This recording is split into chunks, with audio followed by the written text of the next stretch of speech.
our finalists will be playing today? For sure, they're playing Brawlhalla. Brawlhalla is short for the Grand Tournament of Valhalla. Valhalla is the Viking warrior heaven. But the Valkyries haven't just brought Vikings, they brought ninjas, they brought pirates, they brought monsters, they brought aliens, so there's tons of characters for your players to choose from. That sounds awesome. So all the great warriors are there. All the great warriors of the ages. Fantastic. So do you have any advice for our players? For sure, for sure. You want to use the B attack, you want to build up damage, you're going to get 2 points for each knockout you do. You have 2 minutes. At the end of 2 minutes, whoever has the most points gets the golden ticket.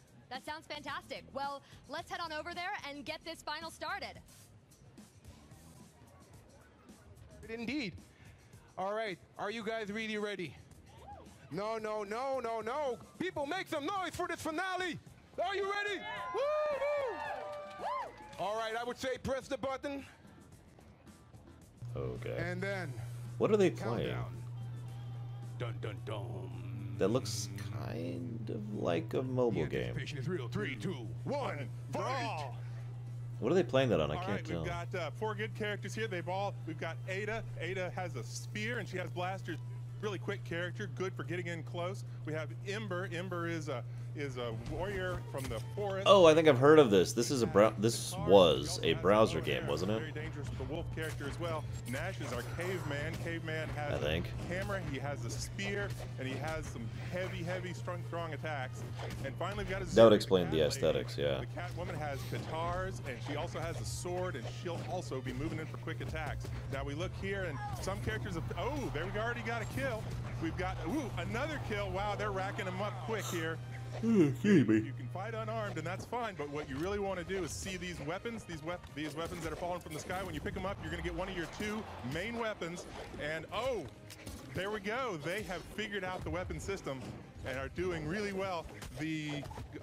Ember is going in and mixing it up. She is really in the middle of everything. Nash is kind of backing off, letting the battle come to him. Oh, and that worked out for him with a hard ground pound.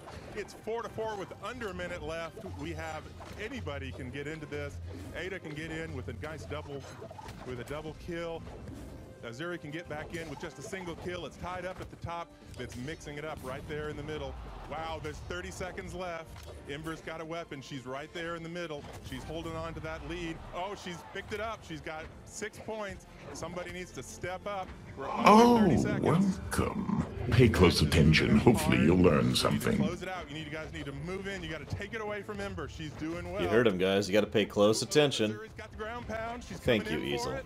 She's going to try and make And I hope you her move enjoy right now. She's and have enjoyed. Looking for the hit. Looking for the hit. Is she going to find it? 10, 8, 6, 5. Oh, 6-6. We are tied up. 3, 2, 1. It is tied. Luckily, this game comes standard with a tiebreaker. Okay. Both top characters are at deep red. They're going in hard. Just Decide a winner. anything happens. What in the hell are they doing with the audio? We have to pick. And the winner is. All right. Here you go. Golden ticket. Ultimate Gaming backpack. Let's go. Yeah, they're in a bit of a hurry because the conference is starting like right now. You notice they were already trying to shift to the next scene. That was intense. We're here. 20 seconds to go. Lots of love to all the teams, all the people here in the fan zone, in the theater. Show's about to begin. Hashtag UBE3. Lots of love from everyone here. All the Whoops. love. And don't forget There the we go. post-show. After the main show, we have exclusive. What do you think? Does that count as total nonsense? Definitely don't want to miss this. Enjoy the show. Have fun. Okay. So let's scooch this forward a bit. Oh, I guess you want me on here too, don't you? Fine. I'm here. No racks yet. Still screwing up the audio. Thank you for joining us here in the theater and online at home. We cannot wait to show you what we have today, and I can promise you it's more interesting than a keychain. Oh. Too soon, maybe? Too soon? I don't know. I don't get it. Here. You guys ready? Yes. Down on the main floor. You guys are ready. Let's go, players. All right, everybody. Everybody at home, are you ready? Yes. Yes. We're just going to assume that they're ready. Well, if you're ready for the biggest gaming biggest show in gaming. Then let's start the show. Let's do it! Let's do it!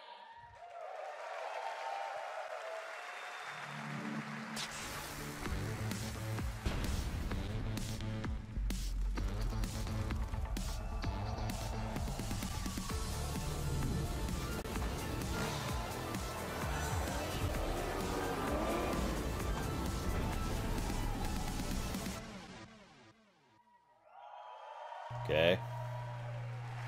What do you got?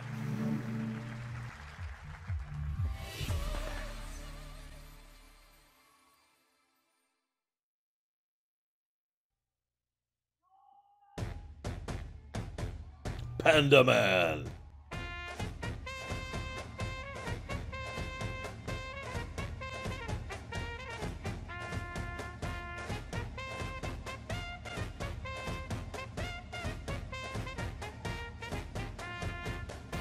What do you think? Does this finally qualify as total nonsense? Have we finally reached it?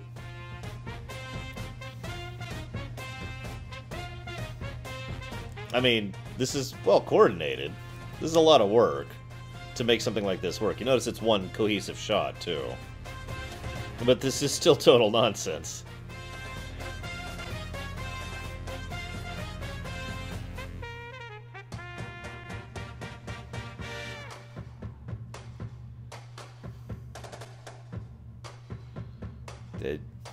Ah, God! That was a really weird transition.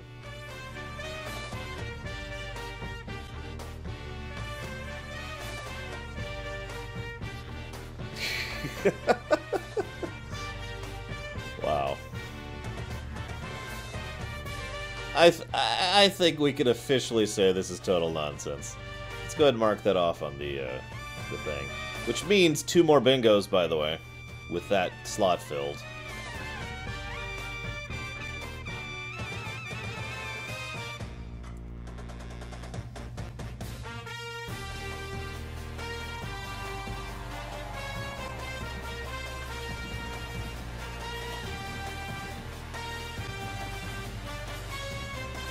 Bingo cards. Whoops, it's actually behind the thing right now.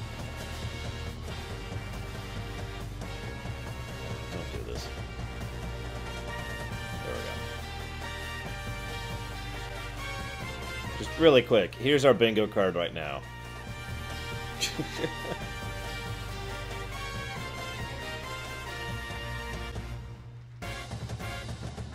I mean, is this just dance? I'm guessing this is just dance. I can't imagine what else this would be.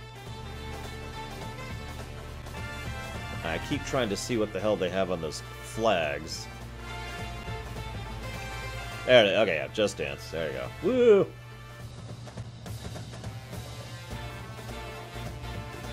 Near as I can tell, these games keep selling pretty well.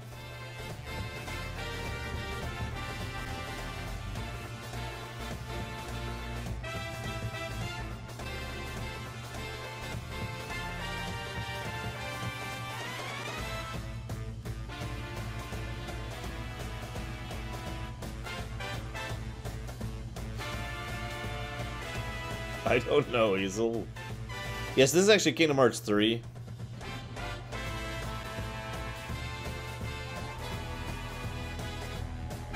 No, Permeus, we have not. Yeah, this is going on really long. Wow. I mean, again, this is impressive. This takes a lot of work and a lot of effort, a lot of coordination, a lot of makeup, a lot of set design, a lot of costume design, a lot of choreography. But, yeah. Apparently coming out this October.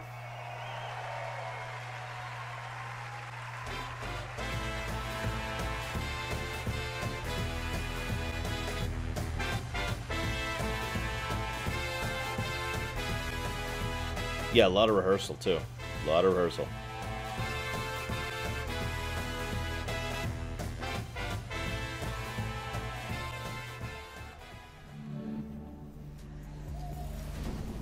Games. Skull. Oh, this is going to be Beyond Good and Evil.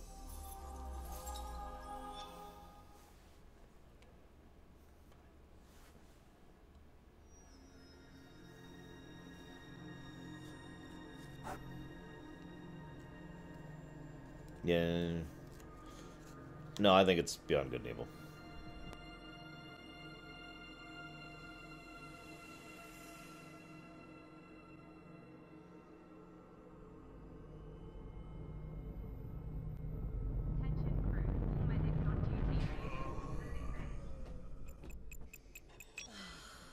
Cook, do you hear me? Roger, Uma. Half the crew is dead drunk in my sick bay after eating your miraculous space chili. Any thoughts? Well, I have no idea what you mean. Our food is healthy and invigorating. Captain to crew, dead monkey in the crow's nest. I repeat, monkey down. Else space chili strikes again. Copy that, Captain. Hey, Paige, bet we could use your space chili to overclock our engines. Negativo, mi amor. Only you can melt my circuits. Keep laughing, fools. The key ingredient to good cooking is love.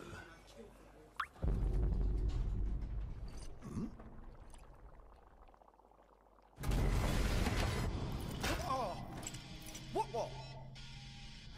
Engineering to officers, we are dead in the water. I repeat. Main engines are cursed. Nox, come in. What have we got on the scanners? Jack shit. Nada. Hey, wait. I see something. 3 o'clock starboard. It's massive. Get back here, Shani. Hold off!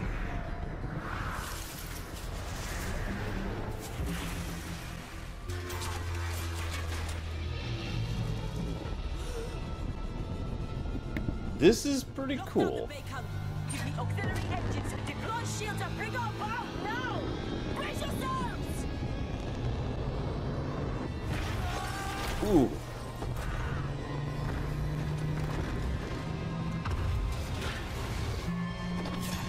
I would probably watch a TV series based on this.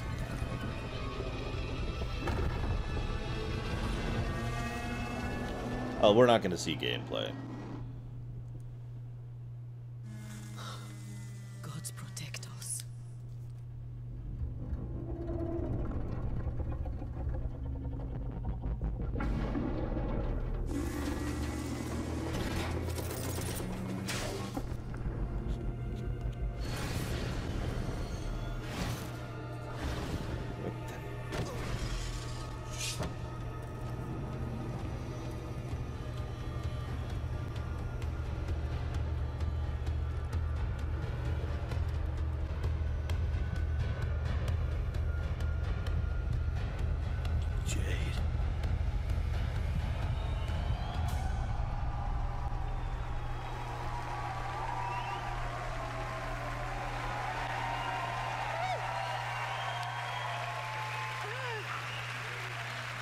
Thank you. Hi. Thank you. Hello, I'm Gabrielle Schrager, narrative director. Oh, don't do this to me.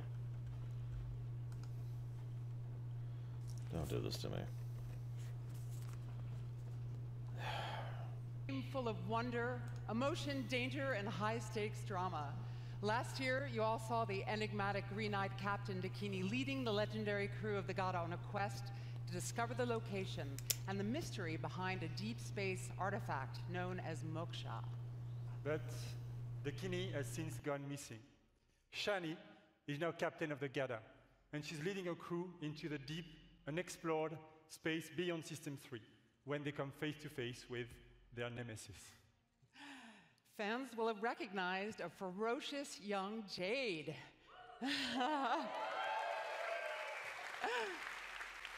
And Paige is back as the incorrigible chief cook of the Gada. We've got 2 other officers, Uma, the holistic chief medic, and Callum, our chief engineer. And all of these legendary characters will be playing a major role in our prequel. Today, we are proud to represent our growing production team in Montpellier, Barcelona, Bordeaux, and Sofia. Thanks, everyone, for making it happen.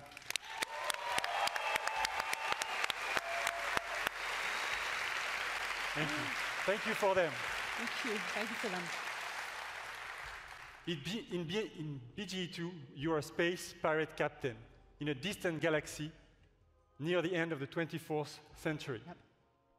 At this year's E3, we will be showcasing a new behind closed doors demo offering a first look at our major location, the sacred city of Ganesha. Now, let's take a look at our first pre-alpha gameplay footage.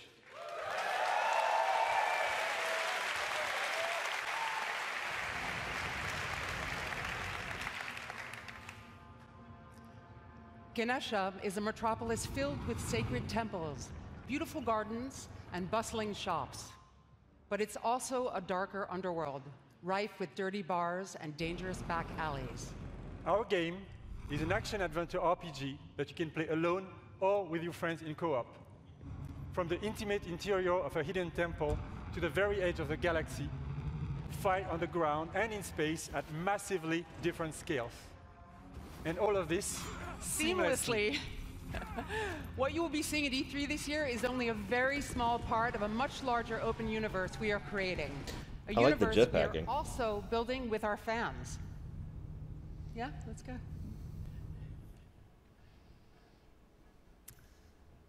With Beyond Good and Evil 2, we want our community to participate in a way that's never been done before through the Space Monkey program. We want our fans and people all over the world to really be a part of creating the game. So today, we are issuing an open invitation for people all over the world to contribute their ideas, music, artworks, and create original content that players will experience as they explore the world of Beyond Good and Evil 2. And there is literally a universe of ways for artists to express themselves, from giant frescoes to murals, street art, music, radio content, and much more. To do this, we have partnered with a company at the forefront of community collaboration, Hit Record. And here, to tell us more, is their founder, Joseph Gordon-Levitt.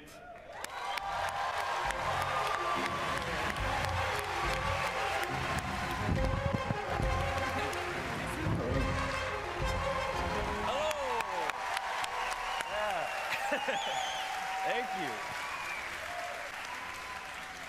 I love this theater. So thanks to you guys, thanks Guillaume, and thanks to Gabrielle. It's really good to be here. I'm super excited to do this. For those of you who don't know, Hit Record is this thing that I've been making for a long, long time. It's really dear to me. And it's a place where people all over the world work together on short films or music or art, all kinds of projects. This is the first time we're making stuff that's going to go into a video game. So it's a little bit different than other creative platforms that you can find on the internet, because the point of Hit Record, it isn't just to post and promote stuff that you've made on your own. The point is to collaborate. So, when we're making music for Beyond Good and Evil 2, it's not just going to be a thing like a contest where people submit songs and then we pick one or two of them and we put them in the game. We're going to be really making the songs together. And the same goes for the visual assets that we'll be creating. So whether you're a writer, a musician, an illustrator, if you're a pro-level artist, or if you're just someone who really cares about Beyond Good and Evil and that world and you love it and you want to be a part of it, there's going to be ways for you to contribute. Our first creative challenges are live. As of now, someone's at my office pushing the button, very nervous. You guys are doing great. And yeah, so come to our site, check out the Beyond Good and Evil 2 page at hitrecord.org, and that's it. Go do that shit. Thanks.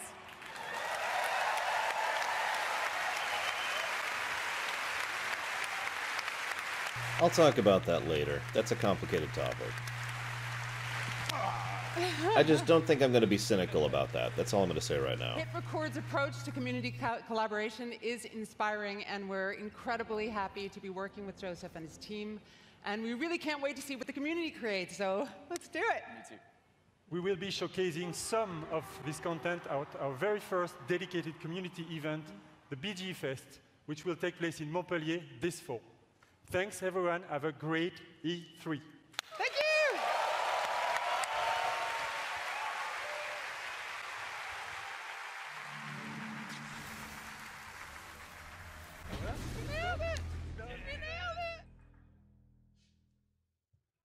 Their mic people have been awful today.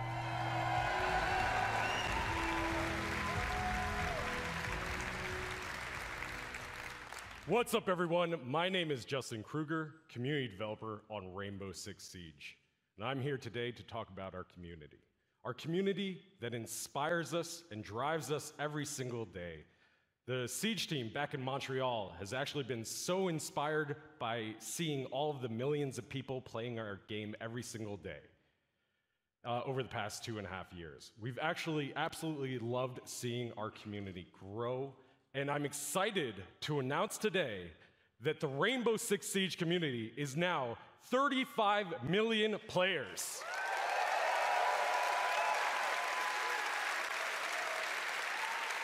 Yes.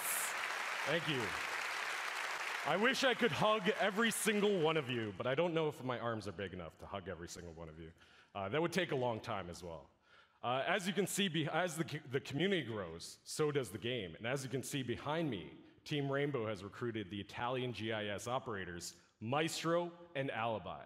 Actually, this image represents 10 seasons, 40 operators, and 19 maps that is all free in-game. And if you want to get to know all of these guys a little bit better, you can play Operation Parabellum, which is playable right now. And if you want to see them in action at the top of their game, tune into the Rainbow Six Siege Pro League, kicking off on June 18th at 5 p.m. Pacific time. The world's biggest esport teams will be competing for 6 months of intense Rainbow Six action. And that's just one of the many ways to enjoy competitions for Rainbow Six. The 6th major is just around the corner and will be hosted in Paris this August. Our Pro League finals will then take us to Brazil in November. Yeah, Brazil. And then the 6th Invitational will once again be the pinnacle of Rainbow Six, taking place in Montreal in February 2019. Yeah. So whether you're a player or just a fan of esports, there really is no better time to get into Rainbow Six esports. And with the growth of the game, the community, and the esports teams, we wanted to take a moment to reflect on some of our most influential players. Today, I'm excited to unveil a sneak peek at an upcoming documentary that is focused on a few familiar faces who took their love for Siege to the next level. Without further ado, here's the first look at Another Mindset. I don't understand why you're linking to that, Corwin. That's what they just showed, unless I missed something in the tweet. That is like the greatest injury to ever happen to me, only because it brought Siege to me.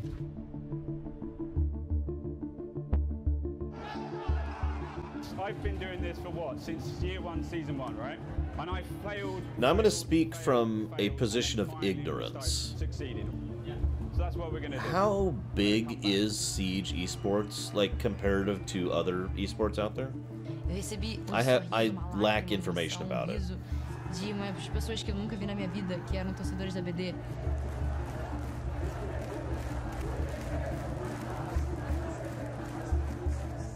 Acho que você tem que realmente botar toda a sua emoção dentro do jogo. Okay. Getting there is what I'm hearing. Getting there. Small, but getting there. Cool. That would explain why they're focusing on this then. Using E3 to present this makes sense if they're trying to grow it, right?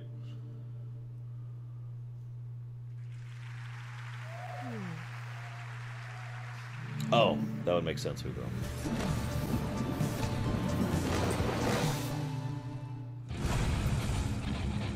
I can't remember the name of that.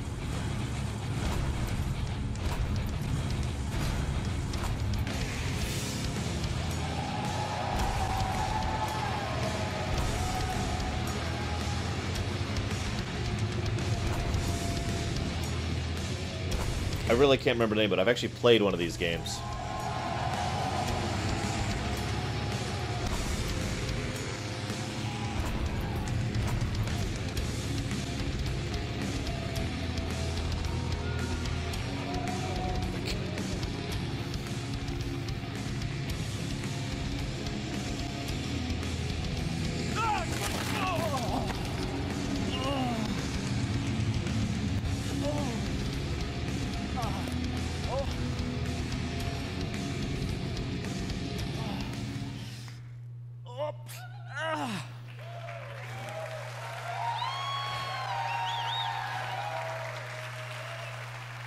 Trials is all about crashing with style and getting up again.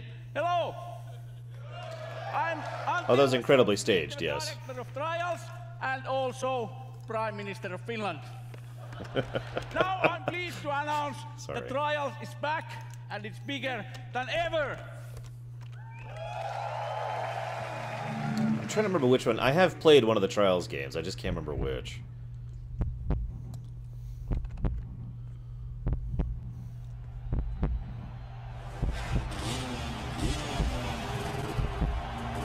Oh, he had fun with it, yeah.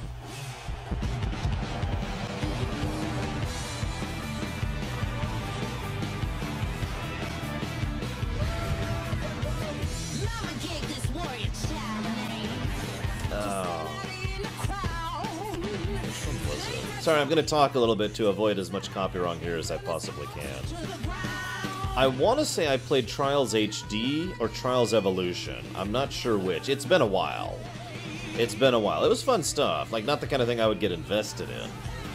But certainly something that was enjoyable to sit down and play, you know? So, woo.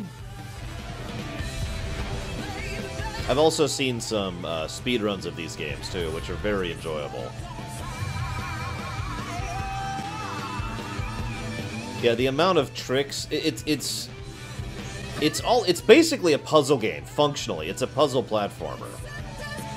Like, you're on a rail, and you need to figure out how to get your wheels connected to where they need to connect to push you the way you need to go. It is really difficult, and it's a lot of fun, I think, personally.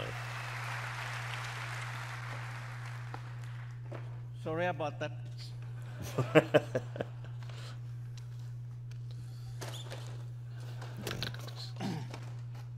Trials Rising takes you around the world to iconic locations. You never ride alone and competition is everywhere.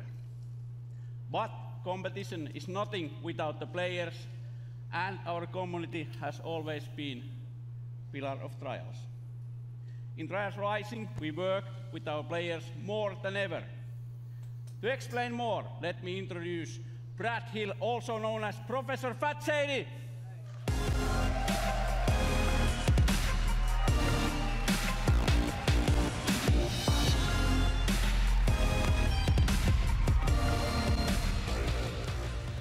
You made a mess.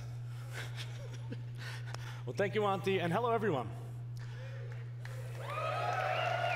See OTHD down the front. I see you. I became a fan of Trials because it's challenging, but so rewarding when you overcome something difficult. But I soon realized that a number of players struggled with the harder levels. So in 2013, I created the University of Trials, a YouTube channel dedicated to mastering Trials writing. Now, before I go on, Ubisoft star players, I want you guys to make some big noise right now.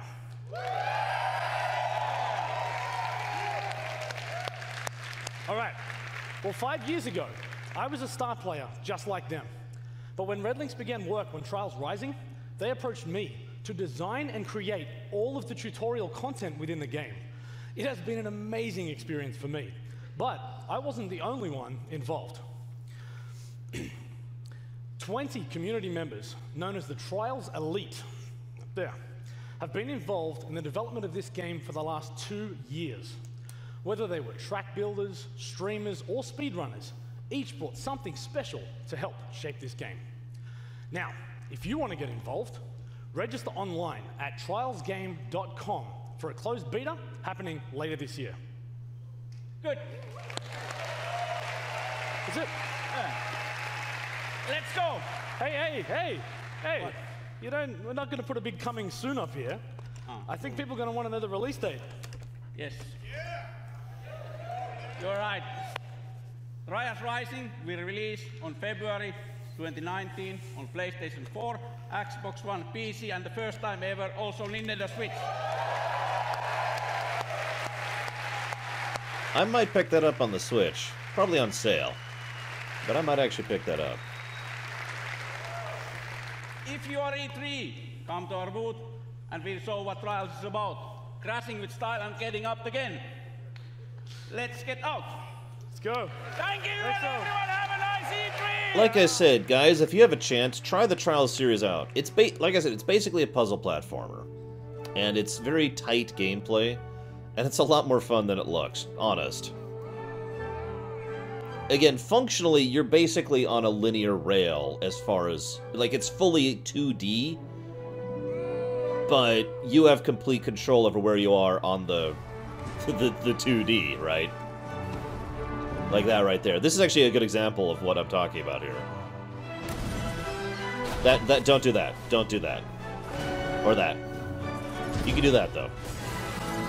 Yeah, Excite Bike. Yeah, except Excite Bike, actually, you can't switch lanes, but you get the point. So. It's also easy to really screw up, which is why they're showing this off. Now, in one of them, there's like a rewind feature. Help me out, Deutsch. You probably know this better than I do. Where you can, like, rewind a bit, like Prince of Persia, basically. Like,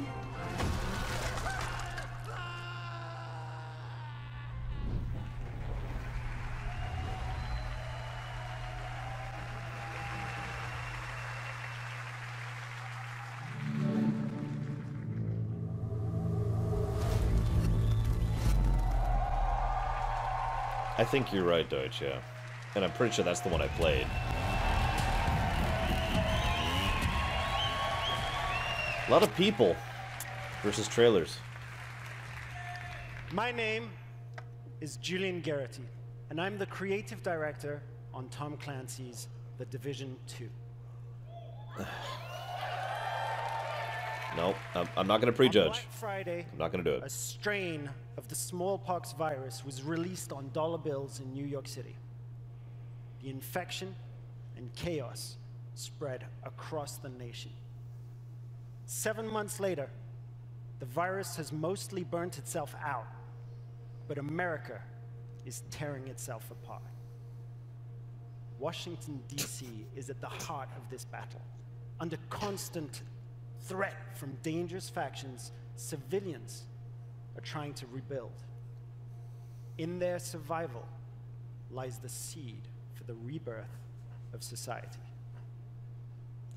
I'm sorry, really quick. I was just like, America is tearing itself apart. And I immediately just thought, because the latest Star Wars film just came out.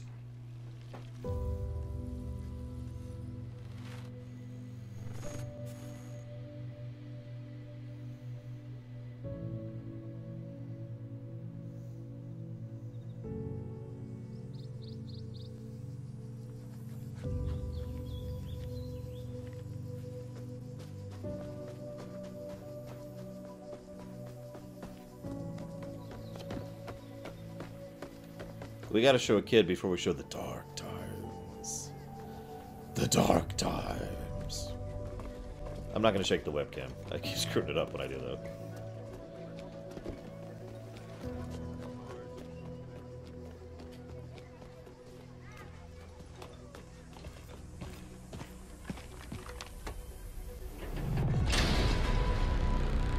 The dark times.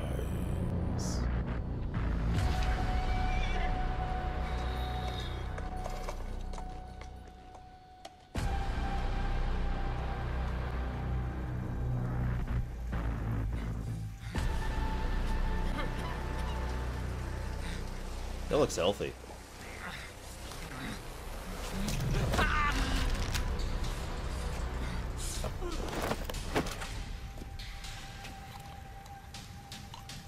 Thanks for the water. Appreciate it.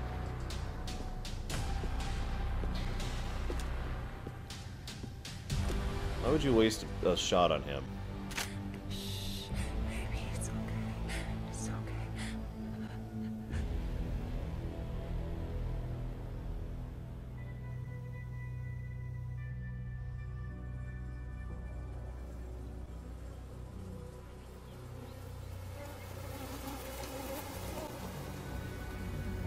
Delicious water.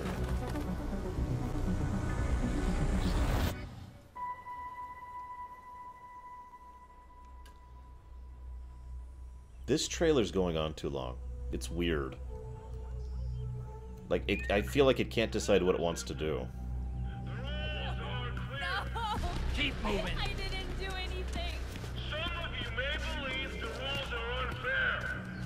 That's too bad. Quiet, you! I said no more talking. The rules are not subject to negotiation. Shut up!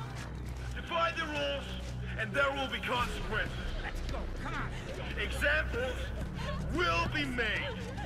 On your knees. Keep still.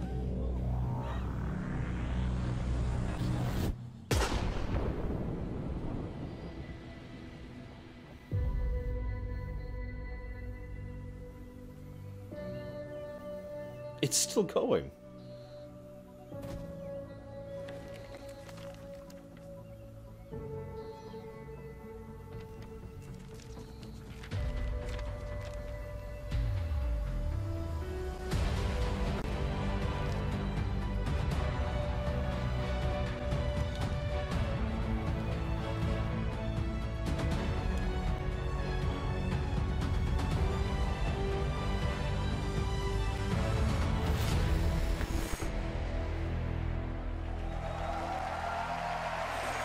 That is one hell of a paper airplane. God damn. Yeah, those are the good guys. Don't worry. We're the good guys.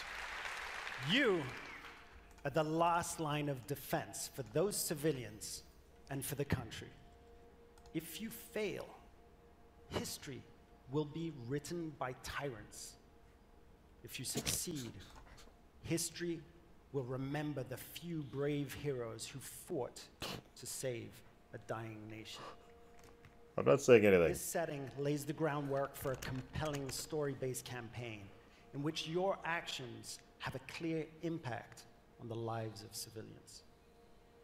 In the Division 2, Washington, D.C. must prepare for the greatest threat it has ever encountered. To face it, you and your fellow agents will need to bring your equipment and tactical abilities to the next level.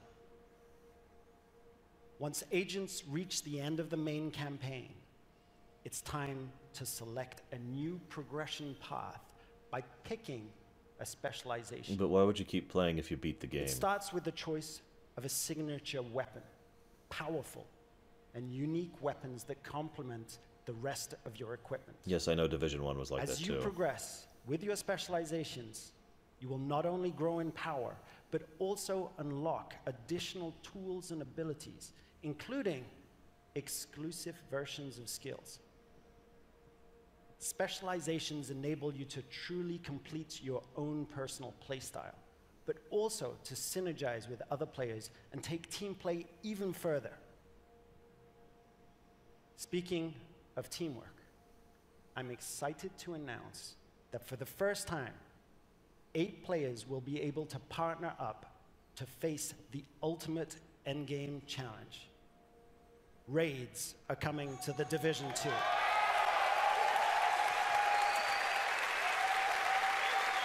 Cool.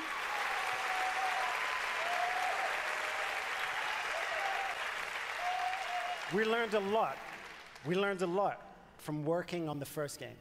And with the Division 2, we're launching with plans for years of frequent major content updates. Today, we're ready to outline our plans for year 1. We will be launching 3 DLCs in the form of episodes.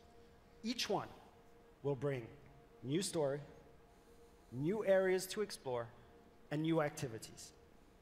And the best part, all of these episodes will be completely free for everyone. All right, that is... I was just waiting for him to say that. I really was. Like, the way he was building, it sounded like he was leaning in that direction. Where's my Division team? Stay tuned after the Ubisoft Conference for an exclusive 30-minute deep dive into our playable E3 demo during our post-show. I don't think I'll have time for that. As you Sony can will be see, starting. They're getting ready right now, and they'll be playing right after the conference is done.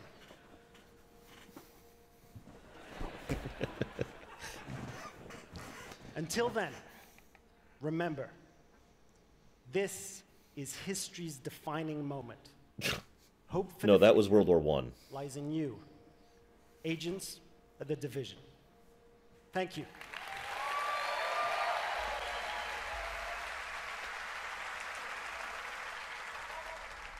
Sony. Oh, sorry. I'm sorry. I mean PC, not Sony. Sorry. The PC show is going to be like right after this. Sorry. Whatever's next.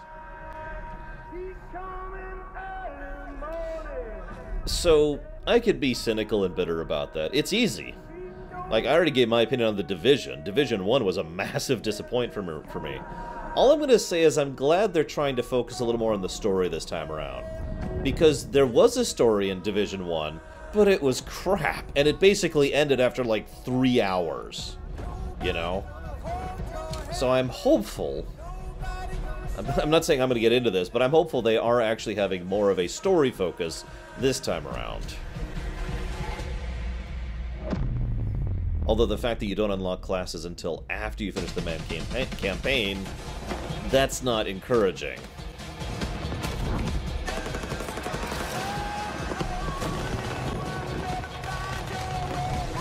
So, shrug.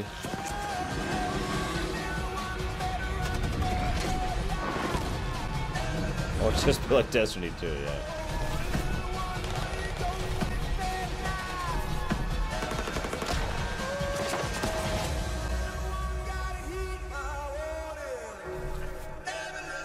March next year.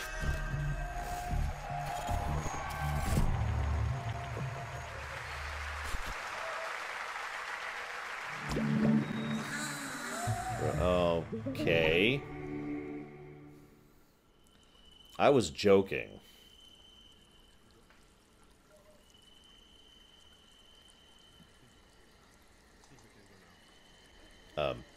What?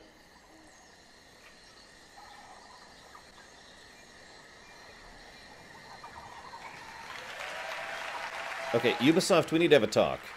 Your gimmicks are neat, but you sell me when you put real people with real passion on the stage. Hi.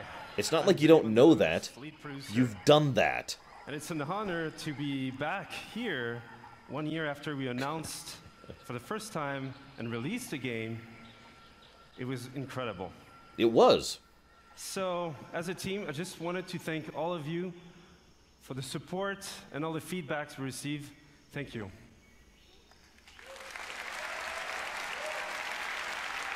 But yeah, this is a band. So we also started a year ago to work on a brand new adventure, and with a brand new hero as well, one that we cherish and we love, Donkey Kong. So for today, we wanted to celebrate the upcoming release of the Donkey Kong adventure, and what better with music than with Grant Kirkhope, our composer, and the band Critical Hits. So please enjoy. So I'm going to just kind of lower the volume here. It's kind of a safety feature. Oh, wait, hang on. Maybe he's actually going to talk first. I mean, I like Grant Kirkhope too, but yeah, no, we're gonna bring that down. Changes every day, every second it changes. They have been really awful about the mics, haven't they? There they go.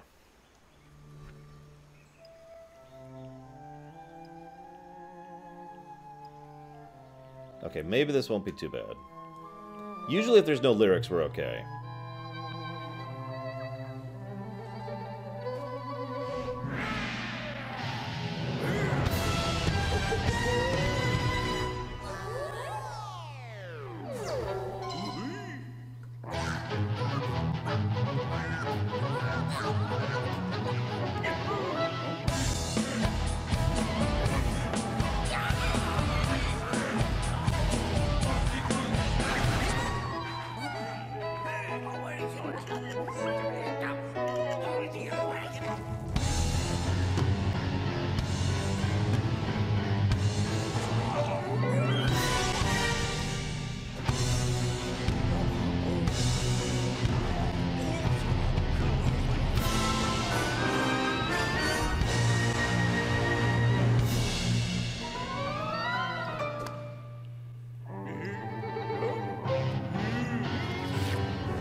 God damn it, I'm at least interested in this, and this is still boring. Come on. I'm sorry.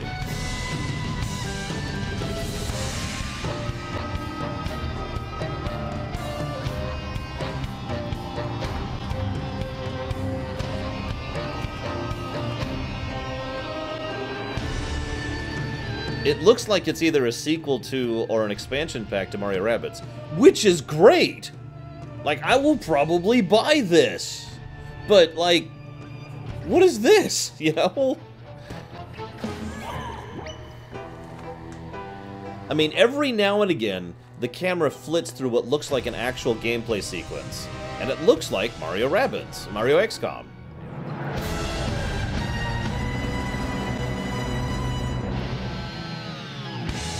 Like here. So we've got a new playable, that's DK.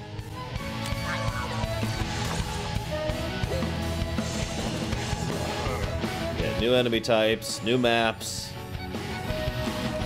I'm with it. New map gimmicks, I'm with it. Like, seriously. This looks fun! Are you I'm trying to ignore the band and look at the game because they're showing a lot of cool stuff here. If you're paying attention.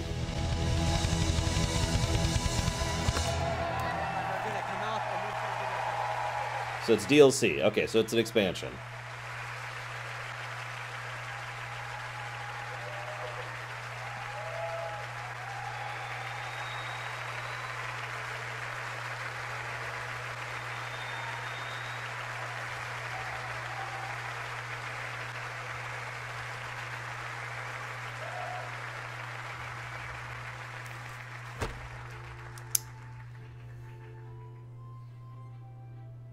And then they screw up the mics again.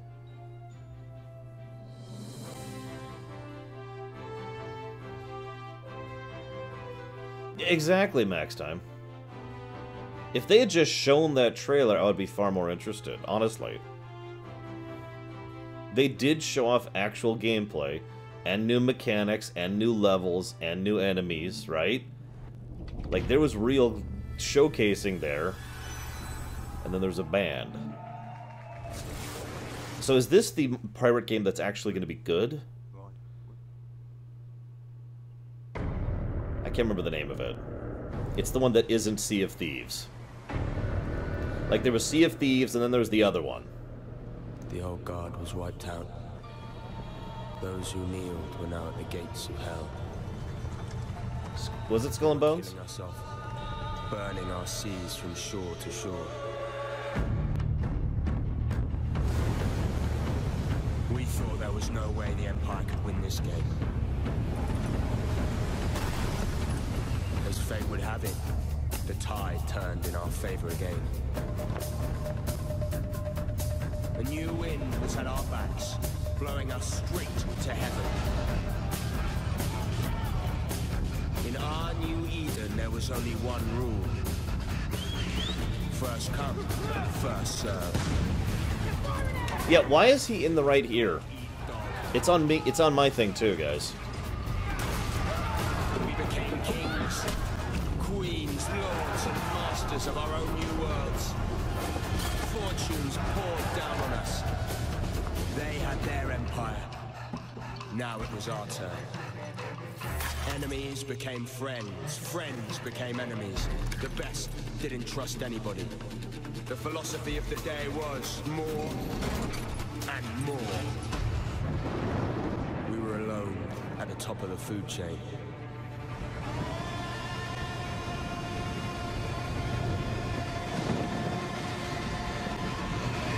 Well, we thought we were. But then Davy Jones showed up. I'm not even making fun. That'd be kind of cool.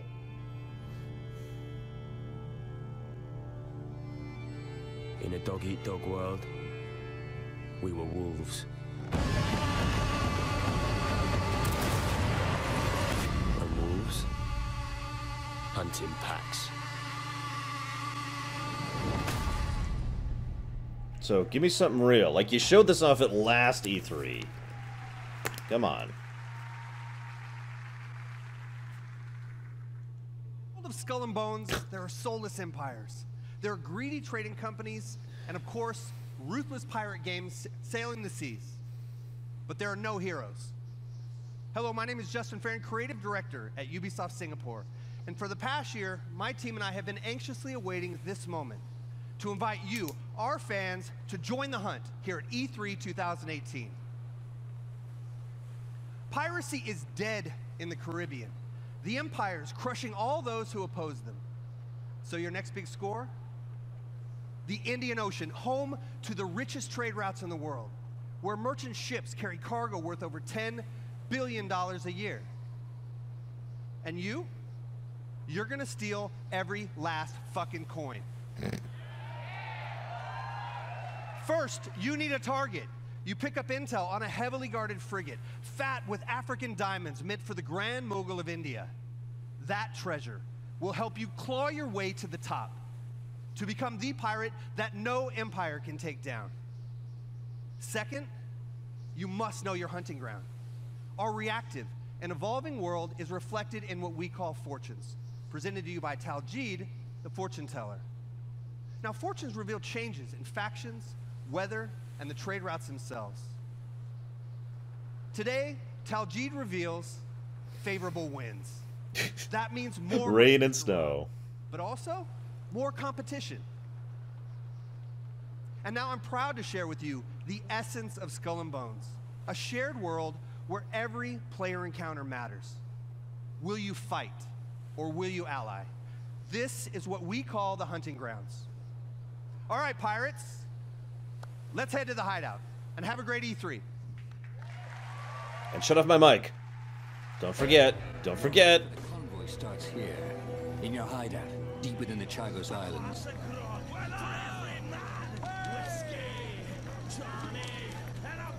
This hidden pirate den provides everything you need for your next strike. From your shipyard, you choose the Black Horn for the upcoming battle. The strong winds will boost its speed, giving its battering ram a devastating punch.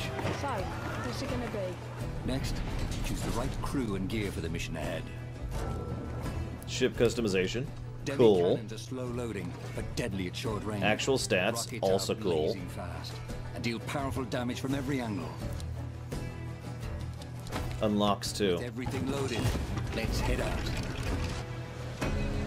The winds are strong and the day is clear. That means more merchants to rob, but also more rival pirates out looking for a quick score. According to your intel, the convoy is sailing past a Portuguese fort, taking advantage of the strong winds. There she is, with our loot! That fort is too strong to simply sail past. Its cannons can I like the blast you out of interface. the water. You need to find a way to sneak by before the convoy slips I away. really like the interface. Captain! Fortunately, deception is another tool in the pirate's arsenal. Let's fool these blackguards! Disguised as a Portuguese merchant, you try to creep past the fort. Captain, if we engage, they will see it through our guys.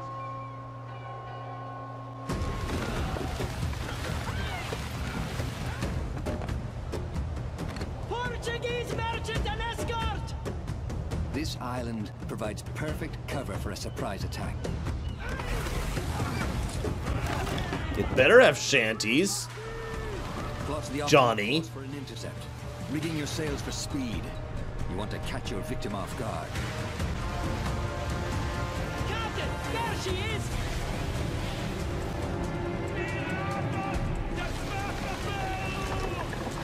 Fire as she bangs!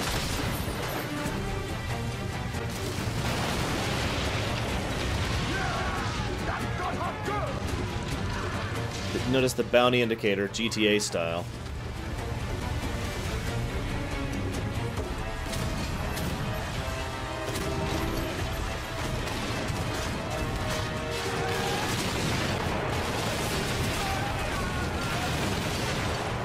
Captain, the ship's ready to be boarded. Show no mercy!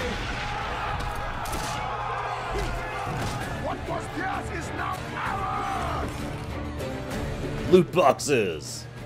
Sorry. We've got what we need. Let's get out of here.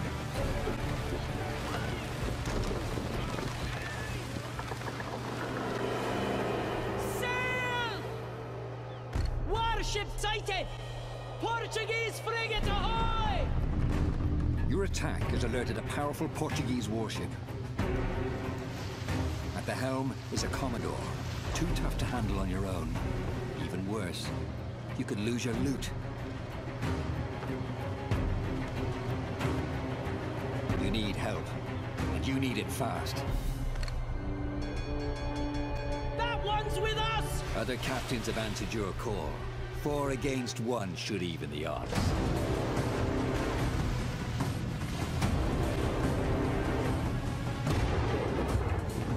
Your side forms a tight squadron, using a coordinated battle plan. It's called A-moving. The first ship goes down, breaking your formation.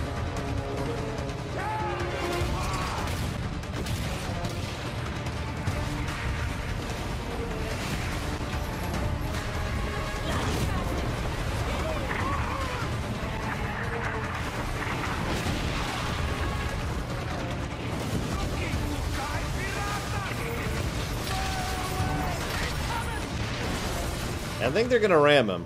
The Commodore turns his cannons on you. You brace for fire. Oh, nope. I'm wrong. Your allies maneuver for position. The Royal Fortune acts as a tank, drawing the Commodore's fire. It unleashes its special ability, Siege Mode. Once anchored, it can fire its cannons without limits. Damn, that's awesome. The Jaeger slips into position with its powerful cannon. Its special ability delivers 8 shots in a single blast. Nice. The odds for a critical hit.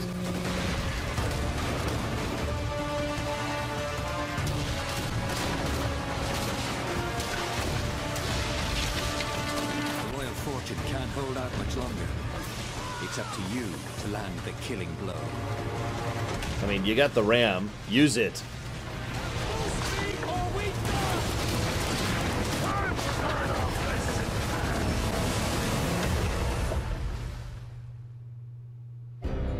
Battle is won.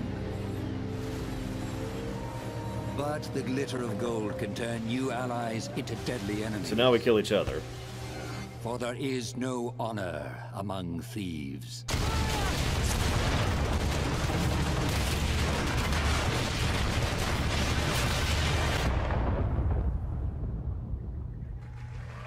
I mean, there's so many ways that could go wrong. There's so many ways that could be a game I would never play, which is a damn shame because that looks awesome.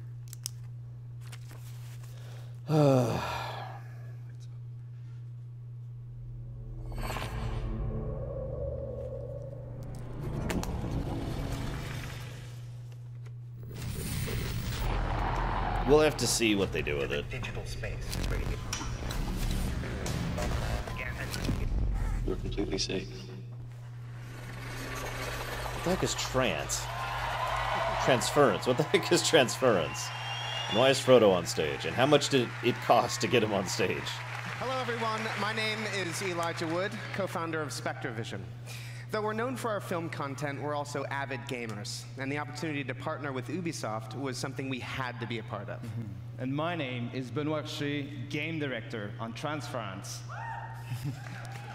Together, we combine the storytelling techniques of film with the interactivity of video games. And we call them Telltale Gateway. Deeply immersive world with a dark and unsettling narrative. Have you ever dreamed of entering someone else's consciousness? No. Exploring their darkest thoughts and most intimate secrets? No. With Transference, we're bringing a first-person exploration game into a chilling new dimension. To escape, you must go hands-on to search for clues, solve puzzles while shifting between the perspectives of each family member, and attempt to piece together the mystery. This fall, in VR and on traditional platforms, we welcome you to uncover the secrets hiding in this mind-bending psychological thriller that will leave you with haunting memories, long after you put down the controller. This is Transference. And yeah, I see the VR thing. There was a VR thing earlier, too. What's going on?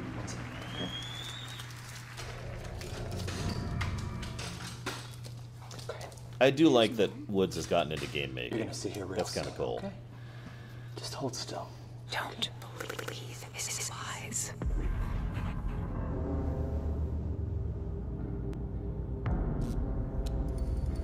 The dark times. I know this rig's a bit cumbersome, but that's always the way with these new prototypes, huh? And all you have to do is just be. I know things haven't been so great lately, okay? I do. I've been a lousy father, huh? I'm unable. Lousy husband, too. You should go to sleep. You've seen how rotten that's gotten, huh? But all that is gonna change. We're all gonna be together. Forever. All of our hard work. Reverse the process. All of our sacrifices. That's my gift to you. Us. Help me! Help me! Please! I mean, it's a VR game. I'm not going to play a VR game. Dad? Why are you doing this? I love you, son. I love you with all of my heart.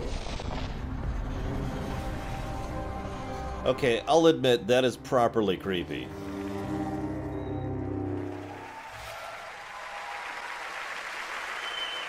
You know, someone who will do horrible things out of love is creepy as crap. But horror plus VR equals new. I've waited so long for this. We will sacrifice the world of Atlas to the harvest. What are we waiting for? Let's get out there. Go show them what Starlink can do.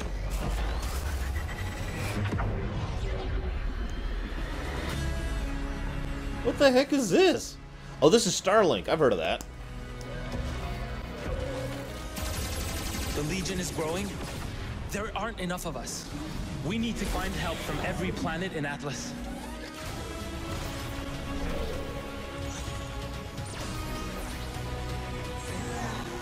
I'm hoping they'll show us a little more real gameplay here. The more of us there are, the stronger each of us is. Exactly. Starlink is basically what Nomad was posited. Must feed my legion. Yeah, you remember this? It's the one where you got the real thing, the physical thing, and you attach the toy, and that adds something in your game. Until we end this. This was shown last year too.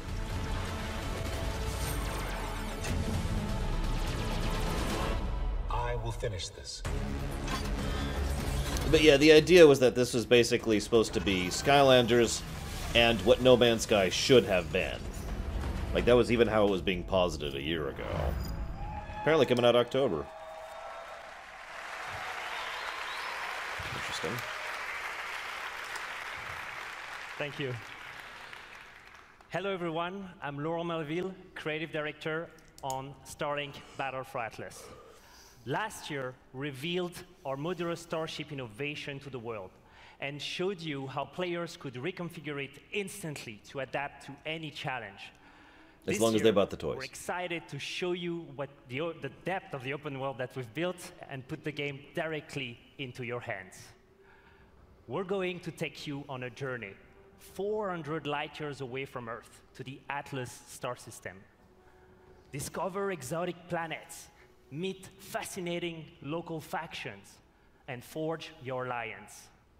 Upgrade your pilots, starships, and gear, and unleash devastating combos to save Atlas from the relentless Forgotten Legion.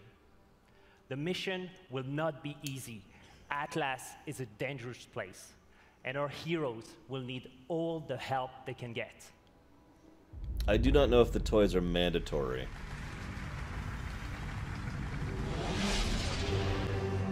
And I don't mean in a you can technically play at level 1 mandatory. I mean like, is it? I don't know if it's possible to customize and build up and level up. Could use a little help here. Without the toys. Can you hear me? Also Star Fox. Because yes, I would recognize that sound anywhere.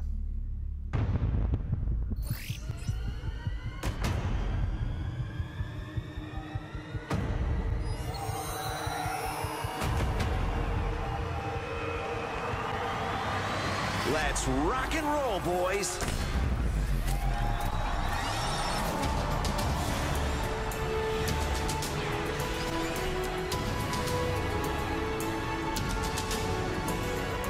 Alright, yeah, no, that surprised me. I'll admit it.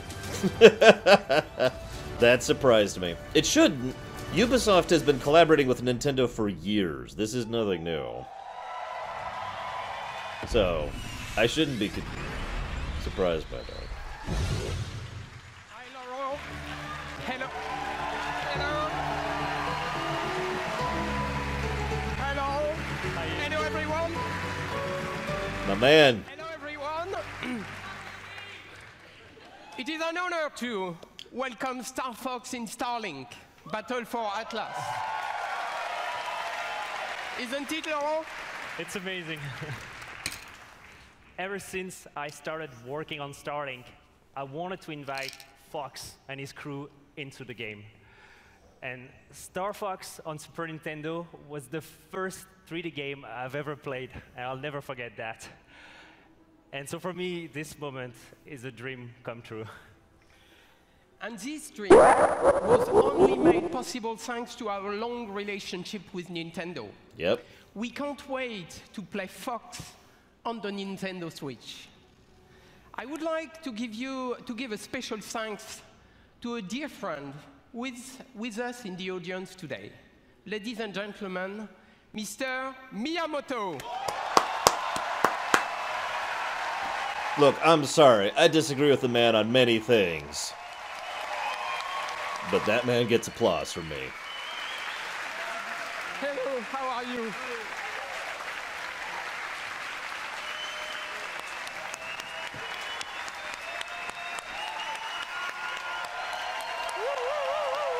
Haters gonna hate, yo. So I know you were coming today, so I came with a gift. You know, it's the first prototype of the vessel that we such saw. And of course, there's the toy. Do you like it? Super. So thank you very much. So it is actually a vessel that has been created by the team, and they would be so happy to see you backstage. So let's go and join them. Thank you. Well, again, Ubisoft has actually been working with Nintendo for years now. They've just gotten a lot more obvious about it in the last 2 years. Or I guess last year.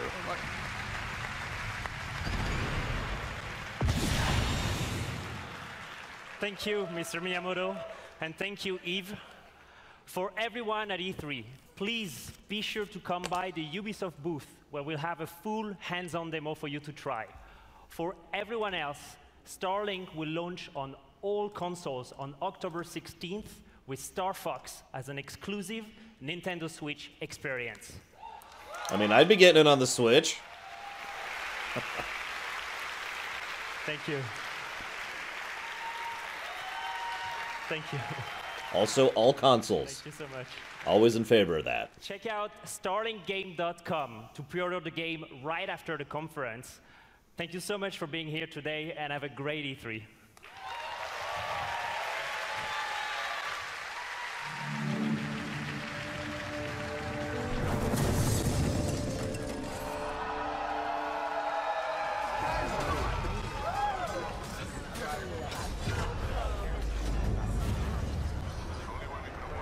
For honor. I guess I can take these off now. PC is a console, yeah. Well, I mean, consoles are PCs, so.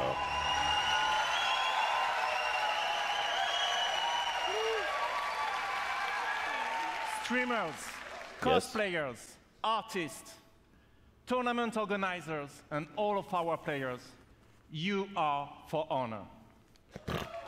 Indeed. Hello, I'm Roman Campos-Oriola, Creative Director. Whether it be upgraded stability with the dedicated servers, release of heroes, constant balancing, and new training tools, we would not be here without your passion and commitment. You've helped us enrich the experience. Thank you.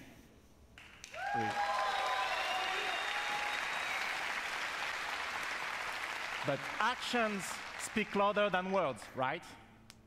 In celebration of E3, we are inviting new players to join. So, if you haven't played For Honor yet, now is your chance. Starting today and until next Monday, we are giving away the PC Starter Edition on Uplay. Download it this week on PC, and it's yours for free. So come, join the fight with us. But that's not all. Because building on everything that we've learned, we are now ready to expand our world.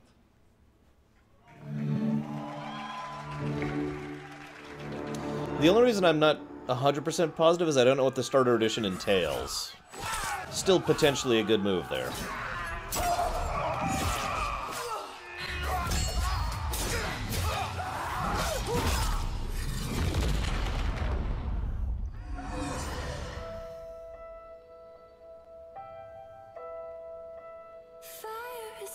What?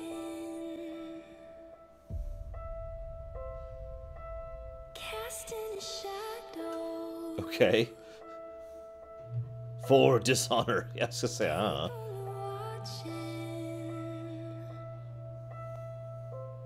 Pirates would be funny. They're kind of going that route in general, right? Tell them something is coming. There's blood in the water. Give them a warning. Let it all come crashing down. Burn the castle to the ground. Hang them So, it is neat.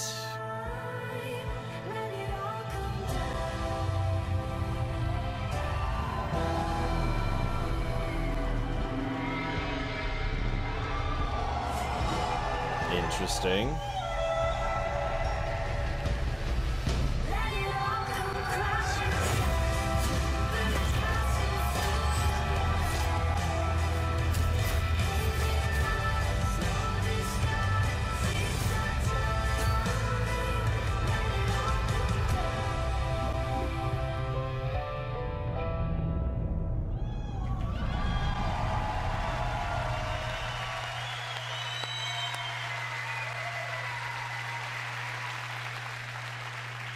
After the great cataclysm that brought knights, Vikings, and samurai to fight, civil war consumed China. Warriors of the Wulin factions fought each other, but failed to establish order. Amid the chaos, 4 warriors of the Wulin now march west. With a new faction, 4 new fighters, visual enhancements, and single-player content yet to be revealed, the Marching Fire update is our biggest and most ambitious addition so far. But this update would not be complete without answering a huge request from our community. A new 4v4 multiplayer mode fulfilling the classic medieval fantasy. You know what it is? The Castle Siege. So please, allow me to introduce you to this new mode, Breach.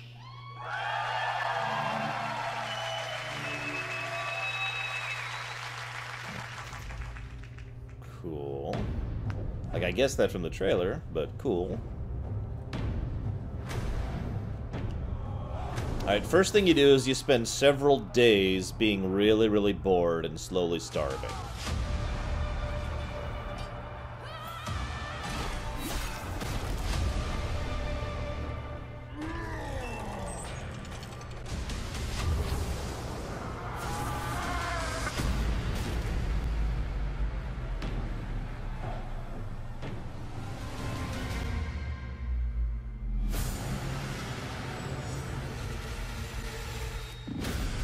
Yeah, then you try not to die from disease.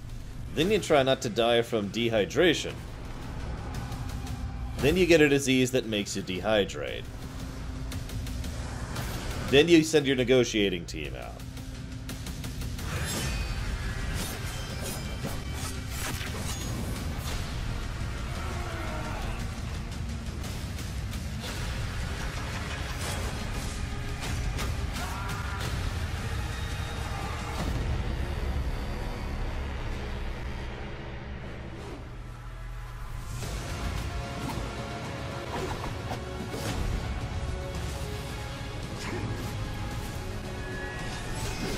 Why are you evil, Baronessa?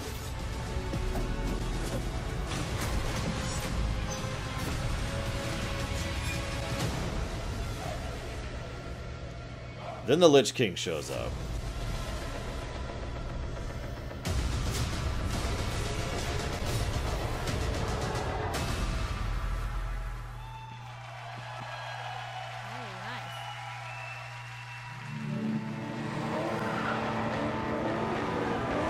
The crew? I mean, just give it away, why don't you? Hi everyone, I'm Delphine Dosset, brand director on The Crew 2. In just a few days, freedom will be yours. Freedom to get your hands on your dream car, bike, boat or plane and unleash your passion for motorsports all across the United States. The Crew 2 releases on June 29th, and we are very happy to announce that the open beta will be available on PlayStation 4, Xbox One, and PC on June 21st. But there's more. You can preload the open beta right now, so you'll be ready to hit the road as soon as it starts. From all of us at Ivory Tower, welcome to The Crew 2. Okay, now show me some. I mean, I'm already interested in The Crew 2 because I like The Crew 1. So you've already got me like halfway there, game. So riding planes, that's cool. Boats, that's cool.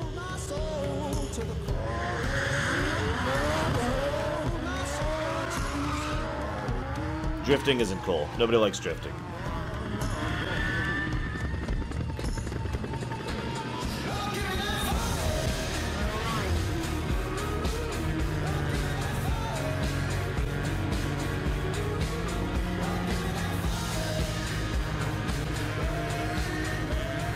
Motorbikes.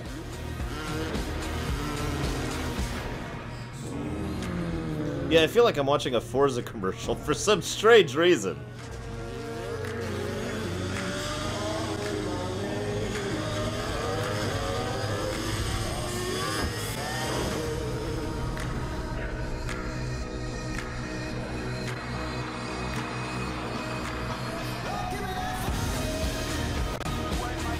So...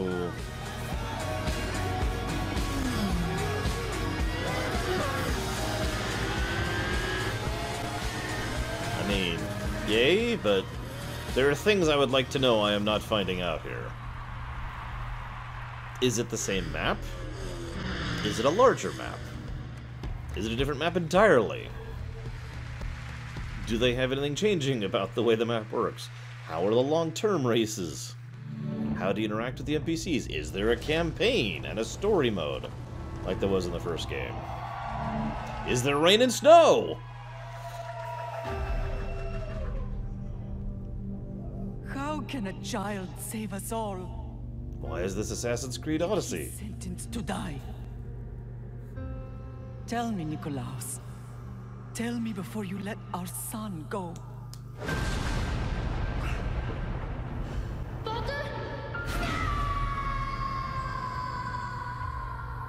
Where we begin does not define who we will become. Before you, I see a path.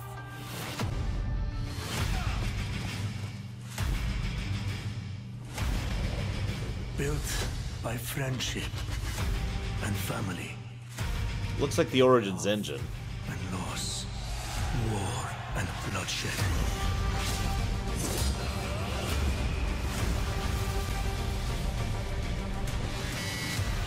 We added ships back in because you guys really love that for some reason. To protect this world.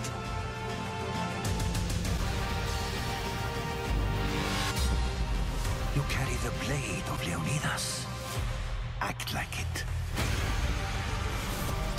Do we just get one of the artifacts, like, by default? That would actually be an interesting concept. As you write your Odyssey across the mountains and the seas, remember, the fate of Greece journeys with you.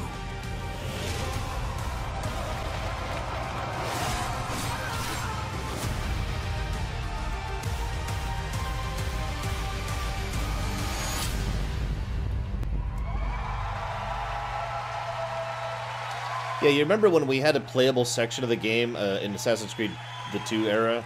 I forget which one it was, where we just had the apple. I mean, right?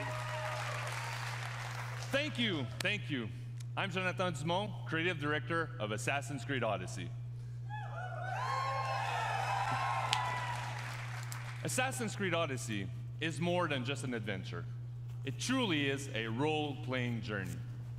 You will explore, on land and sea, one of the most iconic and influential settings in human history, ancient Greece.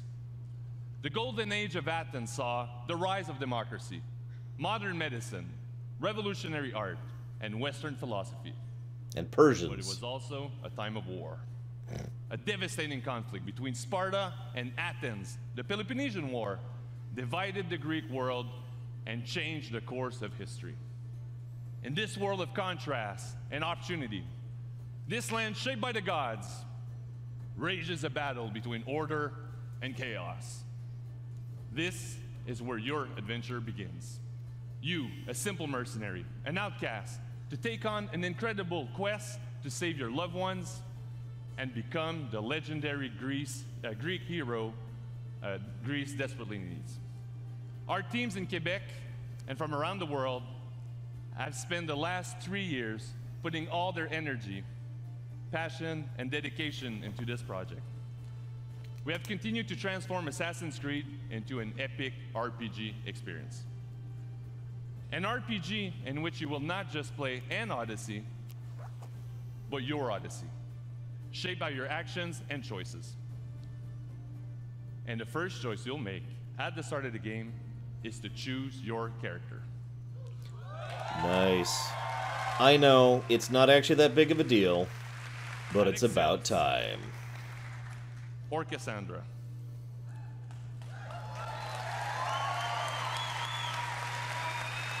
It's about damn time. And you play that character for the entire game. You share the bloodline of a legendary Spartan hero and bear his mysterious weapon.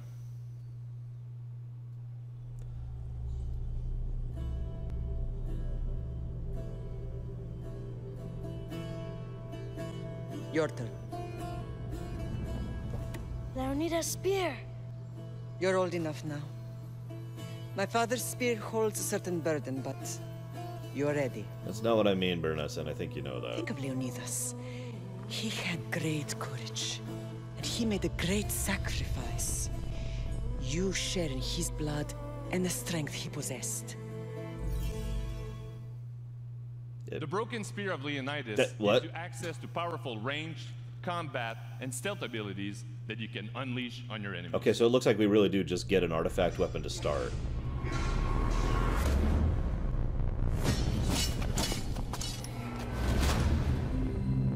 Which, again, I'm actually in favor of. I feel like we could do something with that.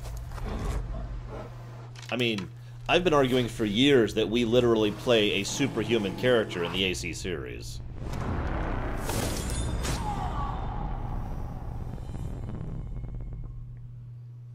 And for the first time, we have deeply changed the way we tell stories in Assassin's Creed. How? You can now truly interact with history like never before. How? Perhaps when I was thinner, both in weight and philosophy. So, tell me, were you able to resolve the situation without bloodshed? The rebel had guards. I relieved them. Agreed, Corwin. Interesting. You thought the life of a thief and a murderer was worth more than that of soldiers doing their duty. I wasn't even thinking about him, to be honest. And what of the rebel?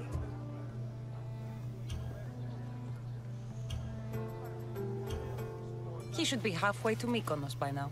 Oh, really? You let that lunatic run loose? Are you sure that was wise? I'm not sure approaching you was wise.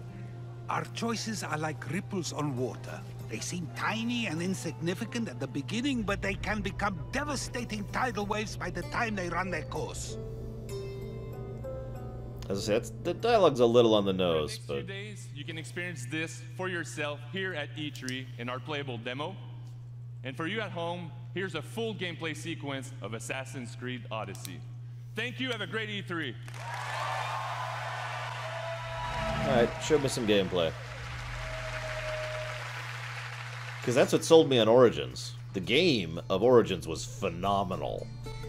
One of the most fun game. In fact, I would go so far as to say that Assassin's Creed Origins had the best gameplay of any Assassin's Creed I've ever played. Seriously.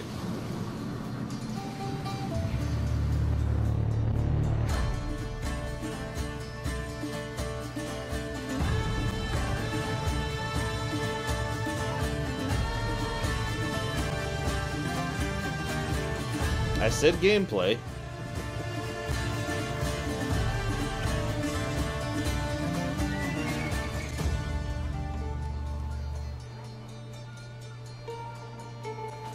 So you said this is going to be gameplay, right? Game.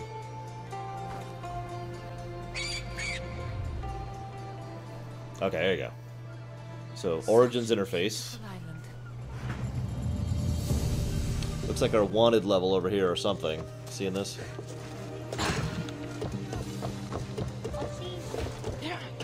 Jesus, how long is this thing? Fine. There. Ah, Mykonos Island, built from the corpses of giants slain by the legendary Iraklis. Read me the note again. Eagle-bearing Mystios, that's you.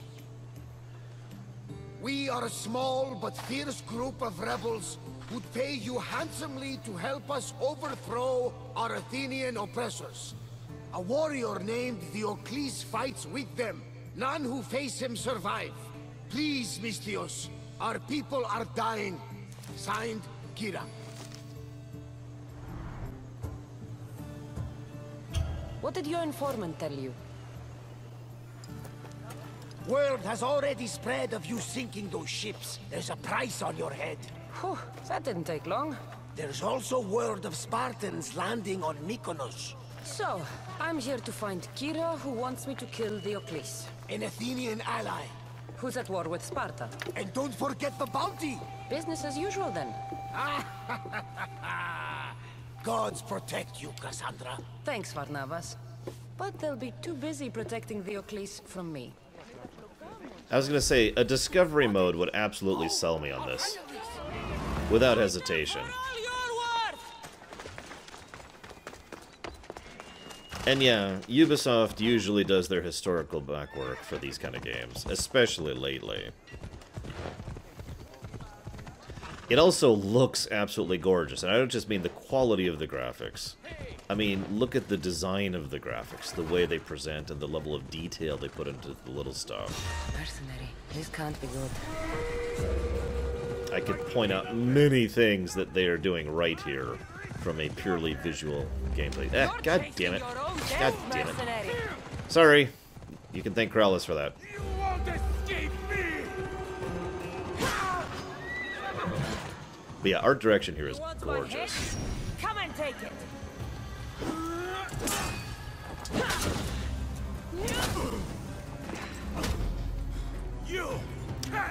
That looks like Origins gameplay.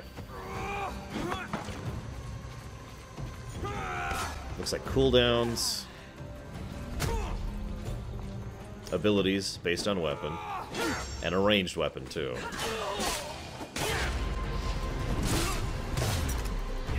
I'm guessing they're going to use the artifact weapon to build up those abilities.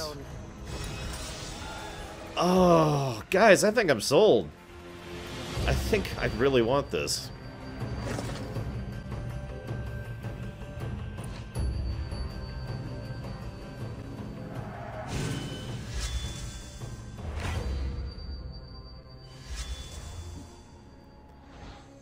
You know what would really sell me on this is the discovery mode thing. That would just 100%. Here's my $60. Done. Right now. I also have to admit, I'm one of those people who hasn't gotten bored with AC yet. So, grain of salt. Varnavas was right. Spartans have made themselves right at home. Also, the fact that this is set during the Peloponnesian War is just... That's just icing on the cake, you know? I'm looking for Kira. What do you want with her? Ha! The mercenary who bears the eagle of Zeus. You got my message. It said something about paying me handsomely. Huh. Mercenaries. Athenians have enslaved our people for too long. Help us free Mykonos from their grasp, and you'll have more drachmi than you can carry. You to why is there a heart symbol by that? Not go to war. Which is why I sent word of our rebellion to you and Sparta. My men are ferocious in a ground assault, but we're outnumbered. Exactly, Diocles Corwin. fights with the fury of Ares. Join us in battle. If you're half the warrior Kira says you are, we'll grind these Athenians into dust. All right, Spartan. I'll fight with you. But Diocles is mine. To battle then. I'm sorry, I do not understand this heart symbol.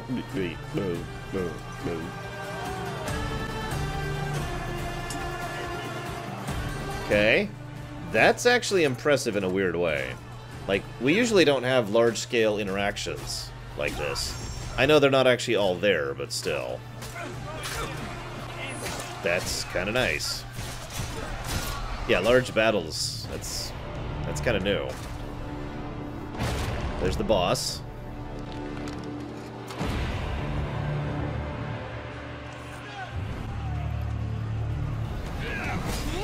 Oof. Notice she's got some kind of, like, limit break bar already filled.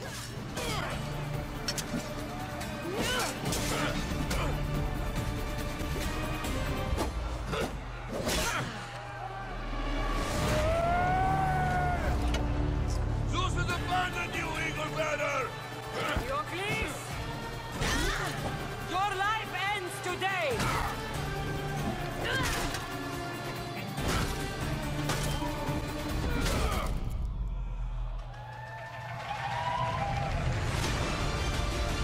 And of course we have an eagle. And ocean battles.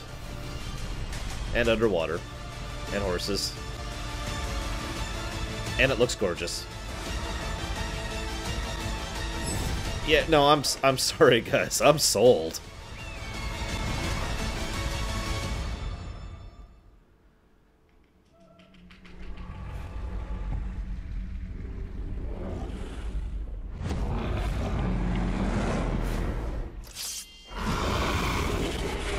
Oh, and a Minotaur.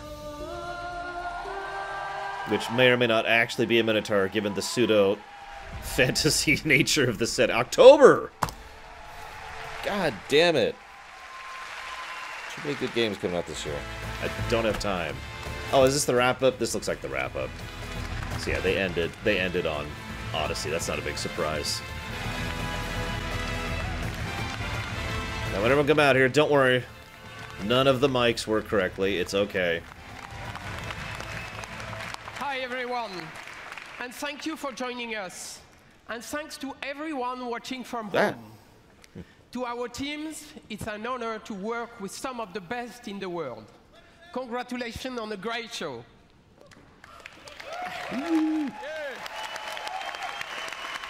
I mean, let's see here. Good. I am an optimistic guy, and I am particularly excited about the future of technology and the positive role games will play in shaping our society. To create these games, we need to work even more openly with you, the gamers, because we know when we do that together, everything gets better. So have a great E3. Thank you very much. So they're going to go immediately to this, which I don't think we really have time for. We don't really have time for this. We got 20 minutes until the PC conference. Hey, everybody. So we'll leave this kind of going in the background here. Well, look at this map. Oh my god. It's the map of something. Oh, this is the Assassin's Creed Odyssey map. Yes, I saw this when this leaked last week. It looks cool. But what I want to know is, where's the Ottomans? No, I'm kidding. Oh, here they're showing off the Division. Right. I'm going to leave this going. I kind of want to see what this is, like, playstyle-wise, but I am going to pull the chat up here. Where's chat? Give me a second. There we go. So, let's do a quick wrap-up. I am filled with fear by Easel. I can't actually say that was a great conference, not like the way most of the other ones have been. But I would actually still say that wasn't a bad conference. I don't think it was below EA levels. It was pretty lackluster, but for me it was mostly because of their presentation and not what they were presenting. This is not the first time we've had this problem at an E3. I mean, the Mario XCOM expansion thing was like, yes, why is this banned here? Trials Rising was like, sweet, why is this guy driving through the hall? Right? Huh? I'm confused. I'm also in front of someone, apparently. I can't even see who this guy is. Whatever. Beyond Good and Evil 2? I'm not sure what to think of that one. Obviously, they're still in pre-alpha. I'm actually grateful, as weird as that sounds, that they are being honest about the fact that they're nowhere with the production and development of Beyond Good and Evil 2. I know that sounds strange, but I'd rather they be nice and honest about that than be like, you know, here's this game and then tell us nothing, right? I'm big on communication. No, we're still talking about Ubisoft, so we're going to keep talking about this for a little bit. Division 2, be good. Like, Division 1 was an idea that I thought was neat. That was just hampered by awful execution and way too much emphasis on the PvP zone, which didn't even end up being that PvP. So PvPers were also disappointed, at least friends of mine who are PvPers, I should clarify, were also disappointed by the Division 1 because the PvP zone wasn't very PvP-y. What else? Right. Let's talk about the, what did they call it? The thing that they're doing for Beyond Good and Evil Souls to evil thing. Right? They had a term for it. I don't remember. I don't care.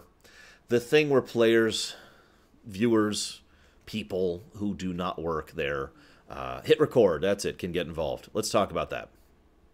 Let's talk about that.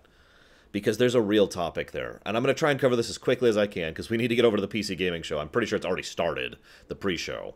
So let's just cover this as quickly as we can here. There are only two ways to look at that. The cynical way or the idealistic way. It is possible both of them are involved. It is possible that this is being done on the side of the developers and the publishers for both cynical and idealistic reasons. The cynical is obvious. The cynical is obvious. Do our marketing for us. Do our job for us. Now, I don't agree with that personally.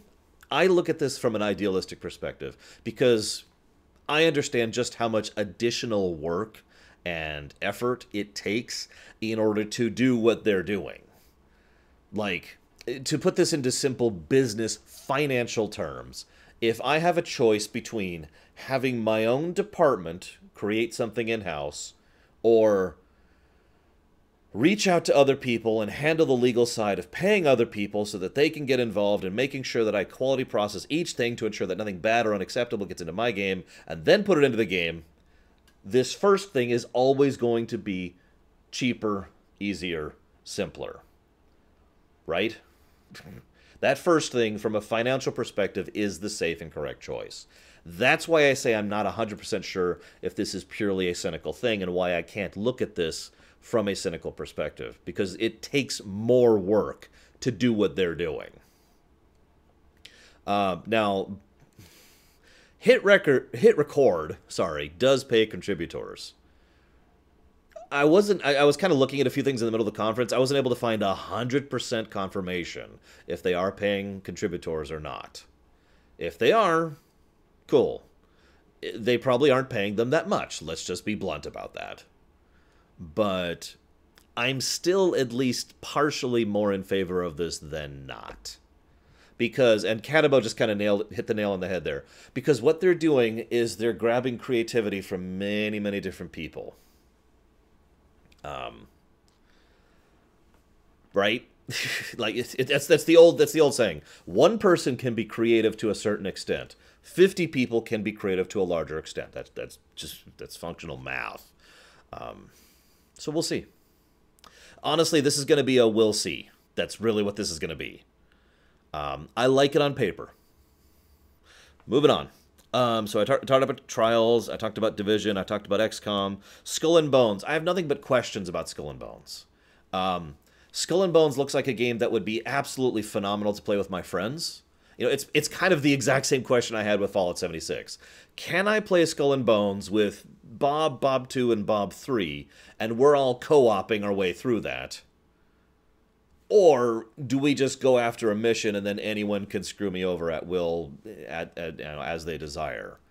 That question needs to be answered to determine how much I care about that game. I will say that regardless, that's kind of neat. I do have to admit that I'm pretty impressed. Starlink is the next thing on my list. Now, I've actually already been interested in Starlink. That's something that was already something I was on my radar from last year. What thing, Volcanto? What are you talking about? What are you talking about? I'm going to lean towards no. Unless you're talking about the Elder Scrolls 6 thing, in which case... Oh, no, you're talking about the Fallout 76 thing. That wasn't as definitive as I would like.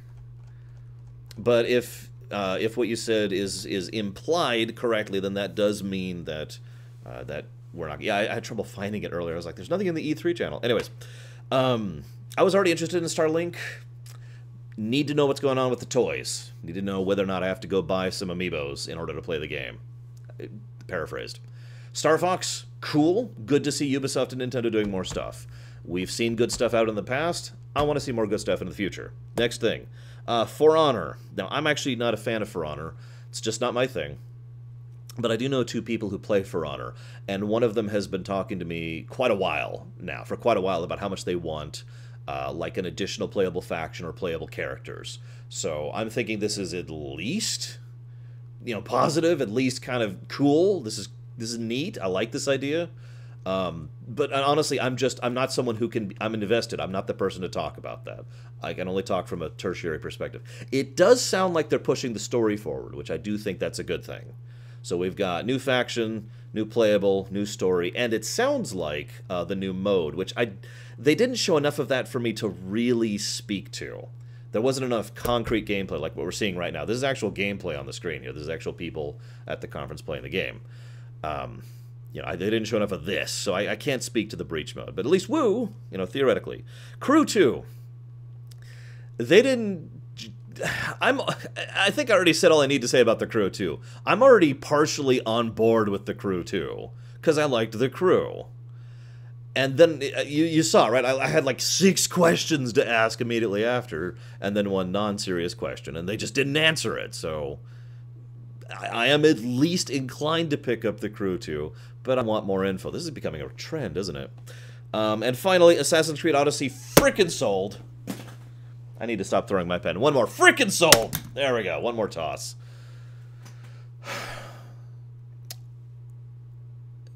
I love the idea of having an artifact weapon. That just makes so much sense to me. I love the fact of setting it during the Peloponnesian Wars. I love the fact that it's coming out soon. I love the fact that they're continuing with the gameplay of Assassin's Creed Origins. As I said before, Assassin's Creed Origins is, in my opinion, the best gameplay game of the Assassin's Creed series, and one of the worst stories. So I'm hopeful, because we know that they do that often, the switching off studios things. I'm hopeful they had different writers working with this game to make a better story attached to a game engine I already love. And I really, really want Discovery Tour for freaking Greece in 431 BCE. Okay. So, That's all I got. I'm going to go ahead and chop off the local recording, and we're going to switch over to the PC gaming show and see what's going on over there.